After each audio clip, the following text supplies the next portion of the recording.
Welcome to the Green Wisdom Health Podcast with Dr. Stephen and Janet Lewis, where you will learn about natural solutions to common ailments. And now, here are your hosts, Dr. Stephen and Janet Lewis.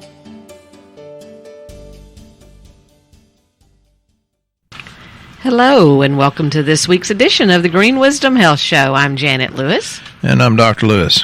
And we are happy to be back with a show. I know it's been a few weeks because things have been a little bit stressful, which is part of this show.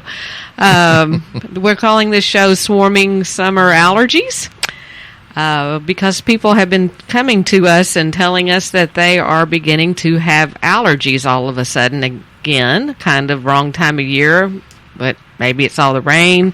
I don't know what's going on. They're swarming like the locust and, what do you call them? Yeah, cicadas. Yeah. Mm-hmm. Anyway, I wanted to address some of that today because people were saying, well, what can I take? Why is it doing this? Where's it coming from? The answer to that is I'm not really sure where it's coming from, but there are things we can do to help with it because I know stress has got a big factor in allergies, and I know life is stressful right now for many of us in many different ways. For us, we added in moving to our agenda again. 6 months ago, we moved, and we did it again. So we're trying to see how much stamina we have, and we take all these wonderful supplements to keep going.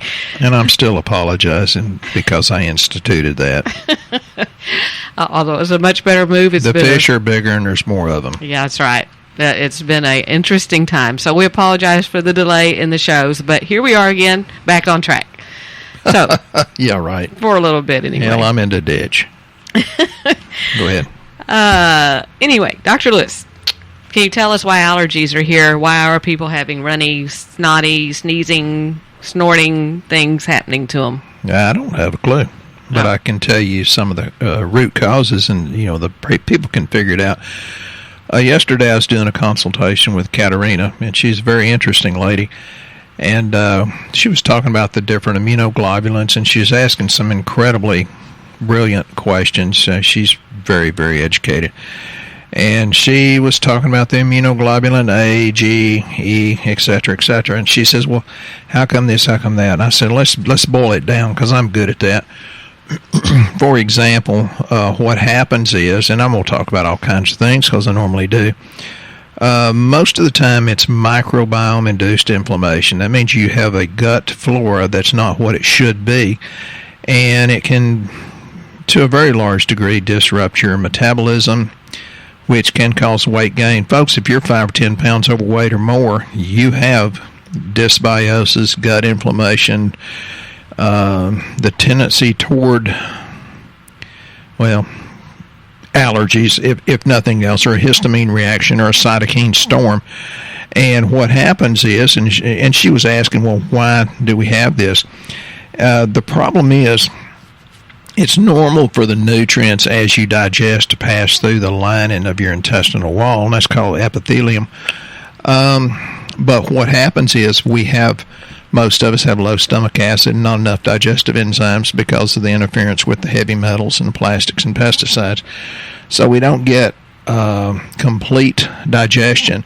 Then the partially digested food, what happens is it seeps through the epithelium, and since it's only partially digested, it's a molecule that your immune system doesn't recognize, and so it starts putting out antibodies or immunoglobulins against this, and it detects it, so to speak, as an intruder, and thinks it's a toxic invader, and that's where the antibodies come from.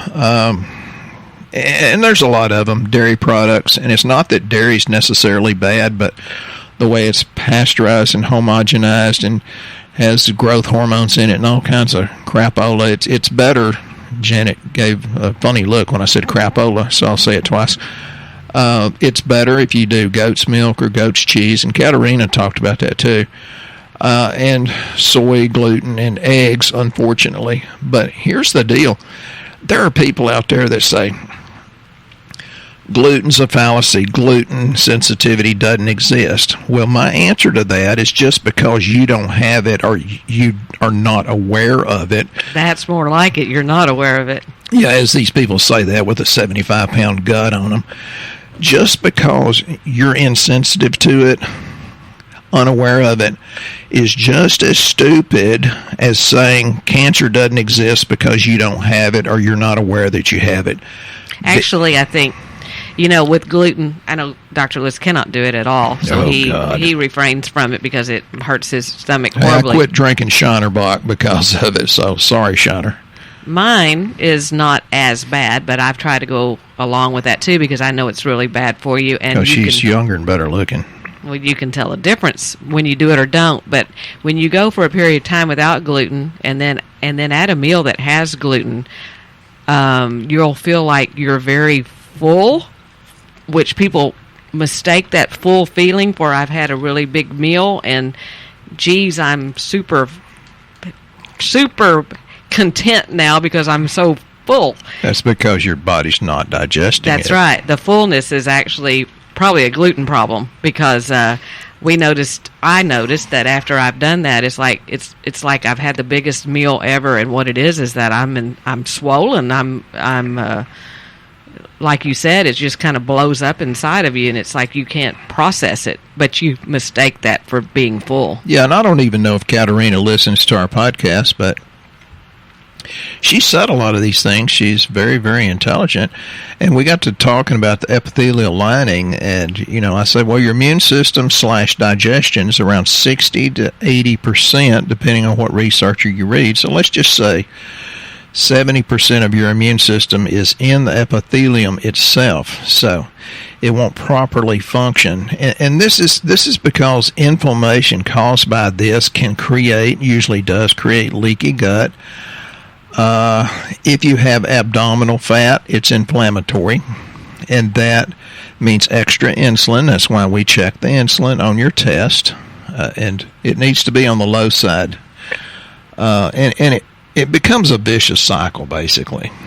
Well, and you're talking about that.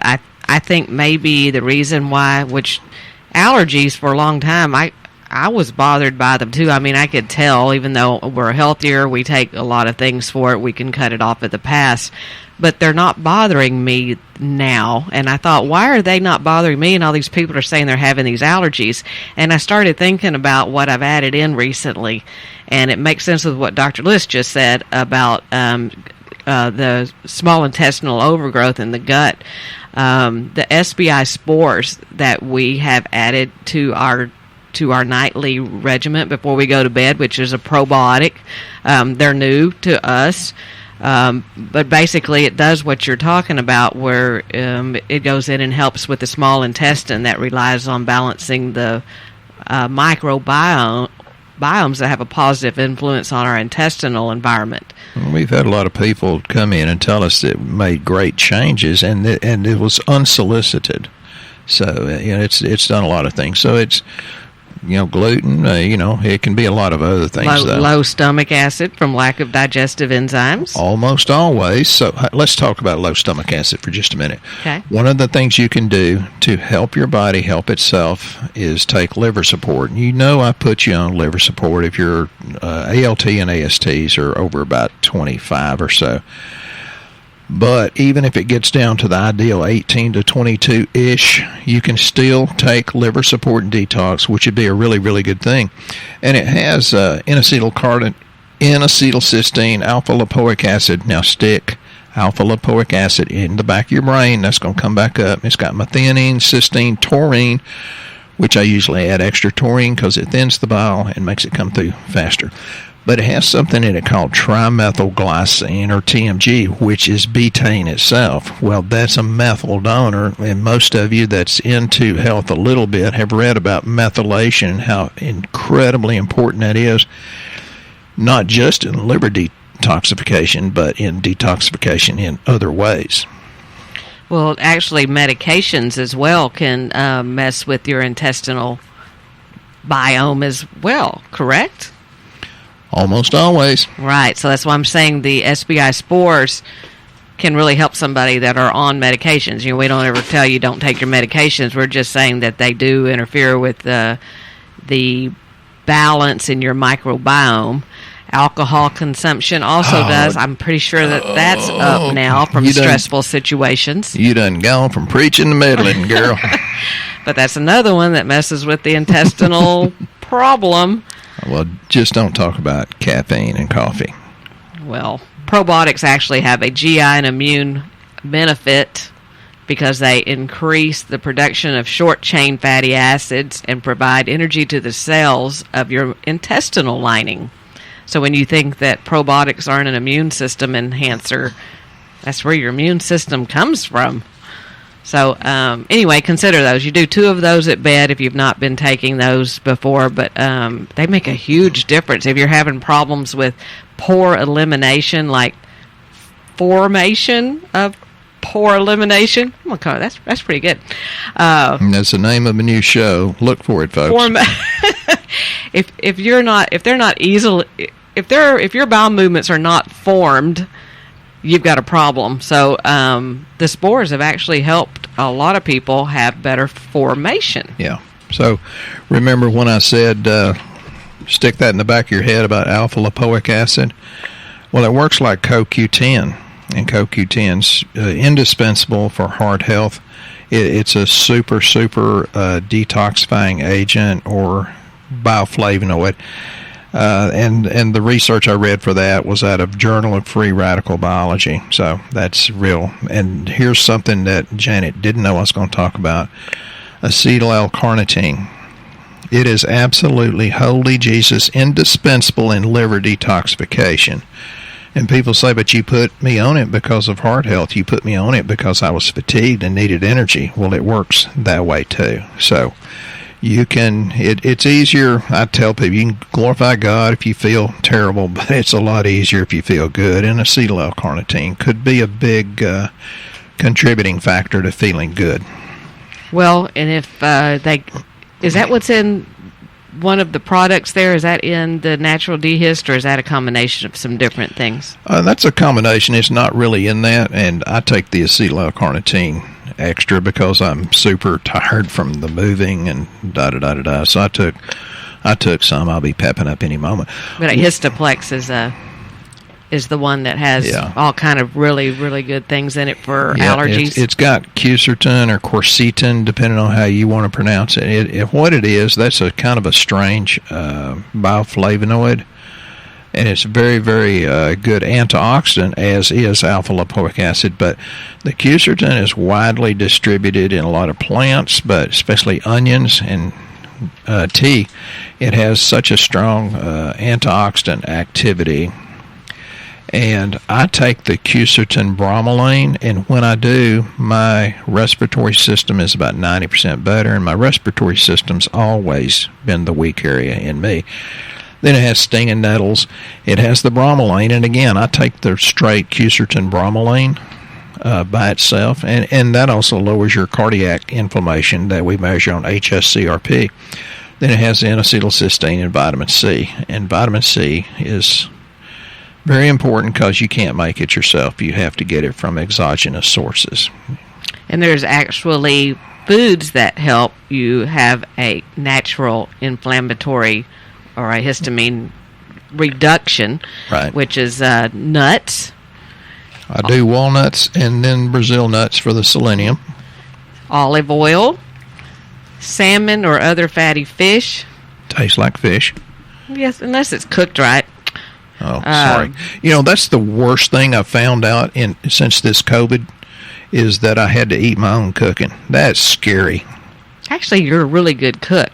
Don't tell anybody. Well, that's because he has a Blackstone griddle, so he goes to town with it. So, spinach is another one that helps reduce histamines, sunflower seeds, and walnuts.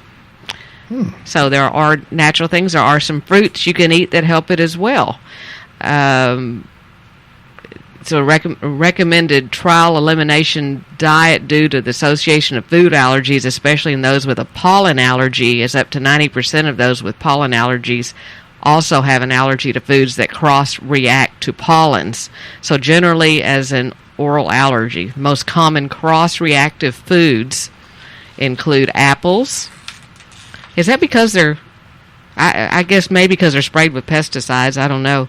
I think that's the source of a lot of things. We'll throw rocks at certain foods, but it's really the glyphosate or other pesticides that's on it, herbicides and pesticides. I think that's a big contributing factor, yes.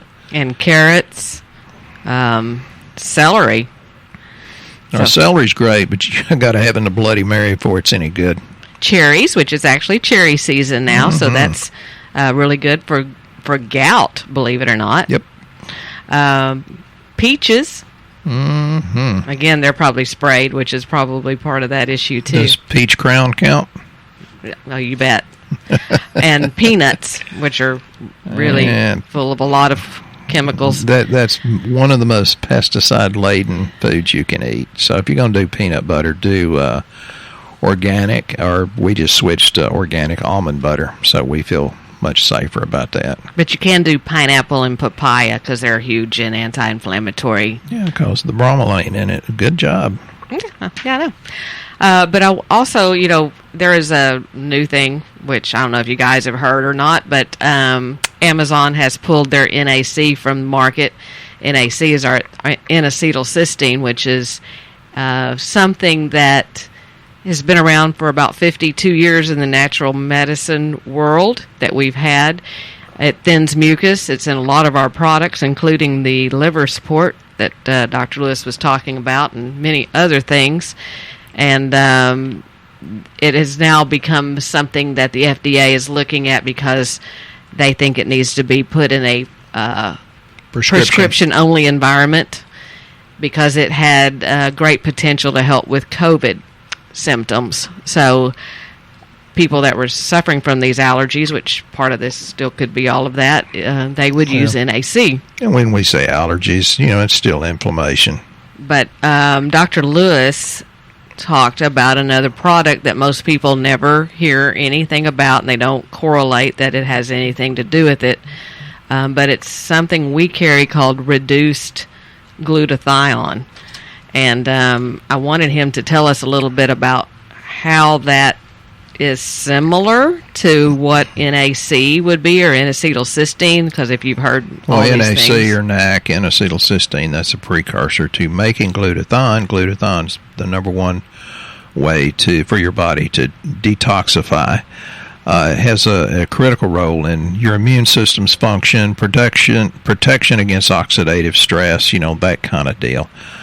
And one of the things that creates some of the problems is poor dietary choices. That's true. Lack of sleep, that's real common. Abundance of stress. God knows Janet and I don't do stress.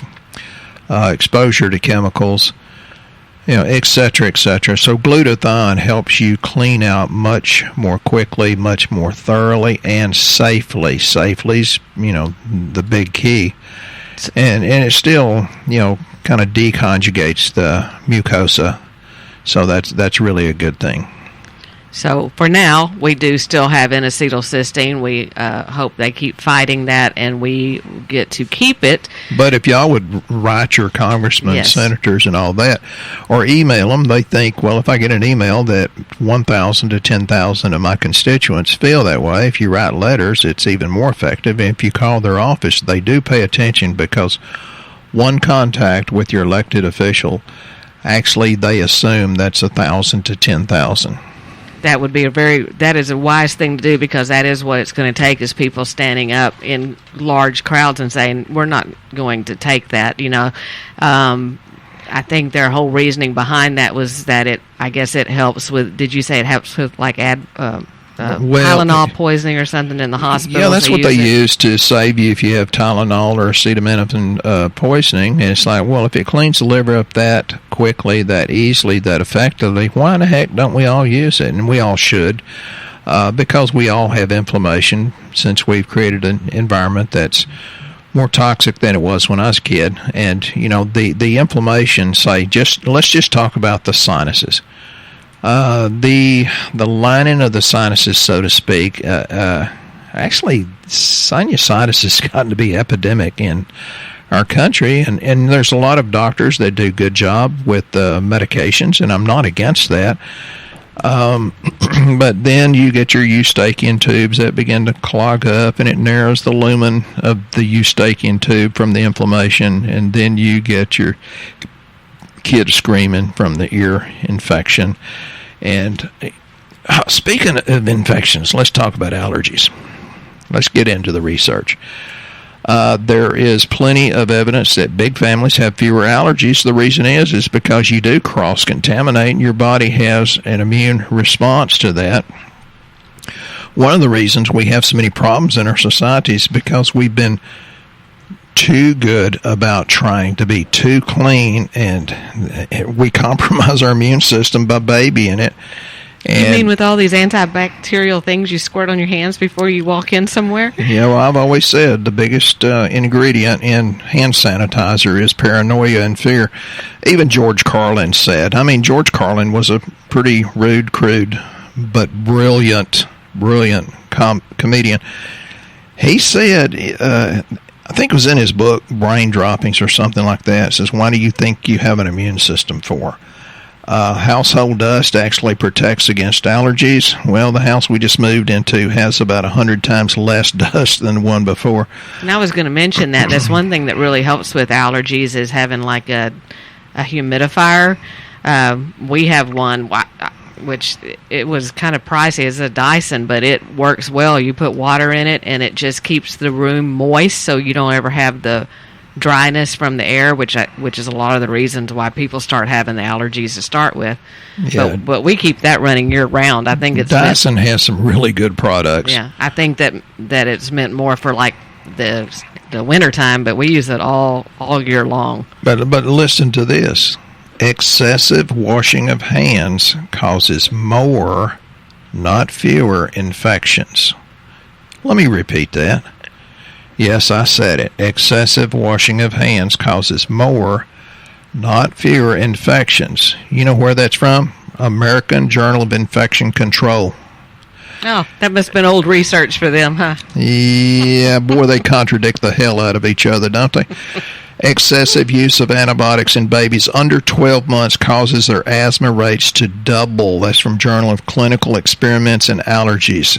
Now, they say, well, excessive antibiotics in babies. Well, that's between you and your pediatrician. The best pediatrician Longview, Texas ever had. There were so many women that hated his guts because he didn't hand out antibiotics like candy.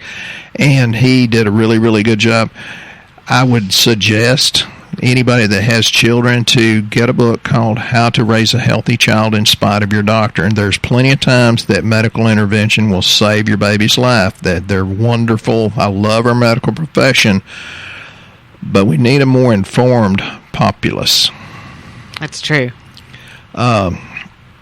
Childhood infections result in fewer allergies, and that's because your body can allow its immune system to kick in. That's from Journal of Science. Here's one. Oh my God, the red flags are going up. Vaccines may increase asthma and allergies. That's from Journal of Epidemiology and the Journal of the American Medical Association. So do vaccines increase asthma and allergies? I don't know. Read the research. Read. That's the whole thing. You need to start doing your own research. Don't listen to... and I'm not talking about internet opinion. That's a bunch of bull, or can be. Get into the research. Don't trust what someone's telling you on mainstream media. Look it up yourself. Cross-reference things. You'll find many things out there that you're not being told if you will just start reading. Yeah, and that's why I tell people, use a discerning spirit. Even when I tell you something, you have to use a discerning spirit. And I've had people come in and say, well, I went to Dr. So-and-so, and he was doing this weird yin. I said, it was not that he's a bad doctor. It's just that it wasn't a good fit. And I'm not a good fit for everybody either, because I'm way too blunt, and I'm not going to get any better. I decided I like being a crotchety old cuss. I think we've come to an era where we can't rely on what someone tells us any longer. Quit being politically correct. Just say it. Just speak the truth, and then you discern, does it fit into your belief system? And you can be healthier because of that. Oh, guess what? I hate Good Morning America, but it was on for a little bit. this morning, and they were promoting this doctor's book, and he actually said, "Oh, if you talk about your illness, it actually gets worse." Duh, the Bible said that thousands of years ago. And I do have a question from from our audience members. Chad, thank you for writing in on our Ninja form for our podcast submission online. He's been doing 24 to 48 hour fasting every month, and he's wanting to know if he should suspend all or part of the supplements during this time. And which type of supplement should he take anyway, like fish oil, or what do you recommend if he's fasting? And how do I get around the ones that need to be taken with food? There's a lot of questions in one question, but do you make me start slow? Yeah, she knows I'm getting off on a tangent. It's like, golly, I want so many people to get healthy and have a better life. But my opinion about that is if you're going to fast, go ahead and fast. And I take vitamin C. I love our multi-element buffered C because the way it's buffered, it's alkaline rather than acidic.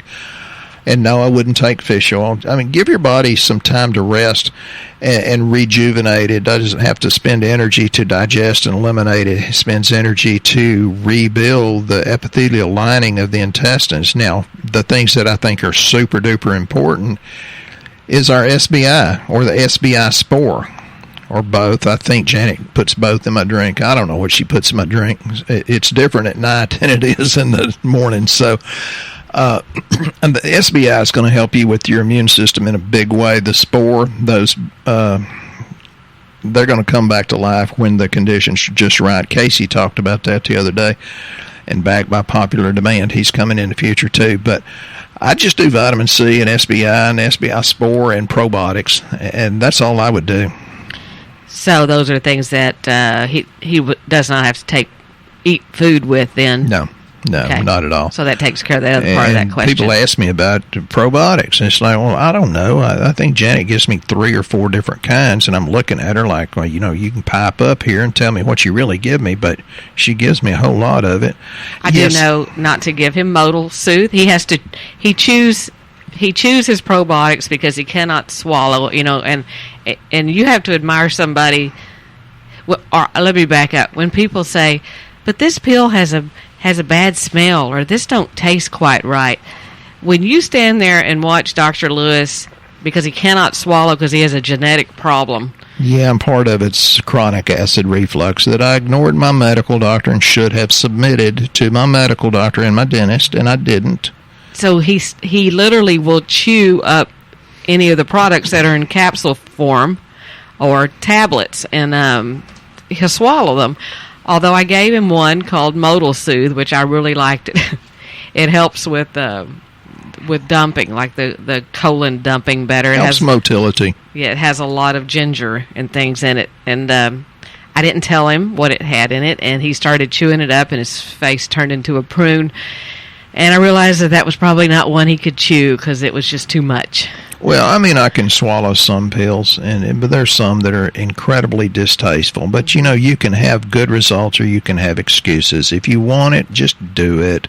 I look at what happens to you once you decide that that's too hard to swallow those pills, or it's costing you too much.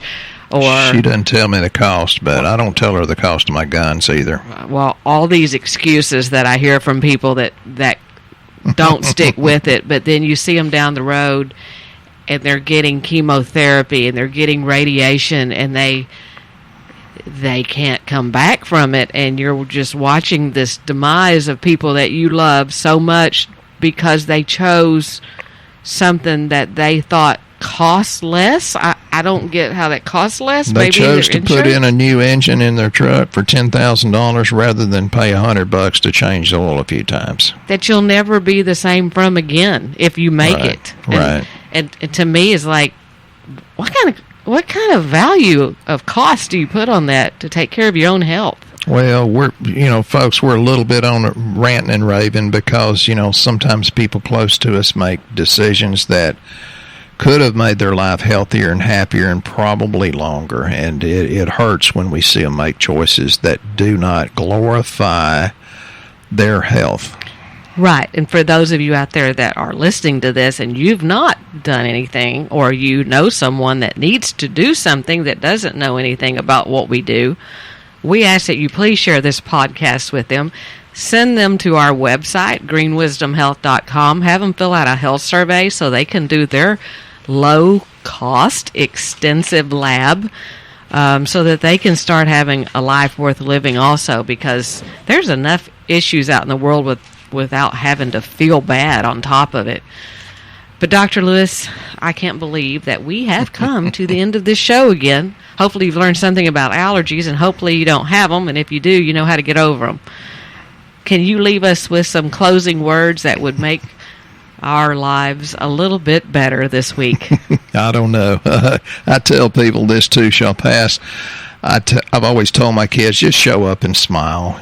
Be good to somebody else. It will do more for you than the people that you bless by buying their coffee or their meal or whatever you do.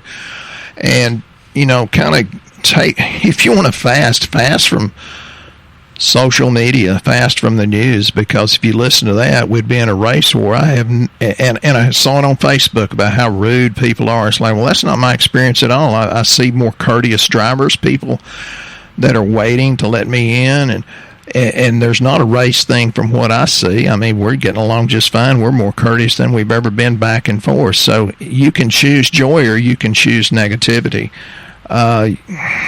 It's in your mind that makes good of ill, or makes wretched or happy, or makes you rich or poor. So, that being said, the fruit of the Spirit is love, joy, peace, patience, kindness, goodness, and faithfulness. Folks, if we just change our attitude, our lives can be healthier, can be happier, can be more prosperous, and that's what we would want for you. That God always gives you joy in your eyes, love in your heart, and laughter upon your lips. You guys have a blessed week. We'll be here next time on the Green Wisdom Health Show. Once again, our show has come to an end, but your hope in your health is only beginning. If you or a loved one are in need of a different outcome and are waiting for a brighter future, take the first step and go to our website and fill out the health survey.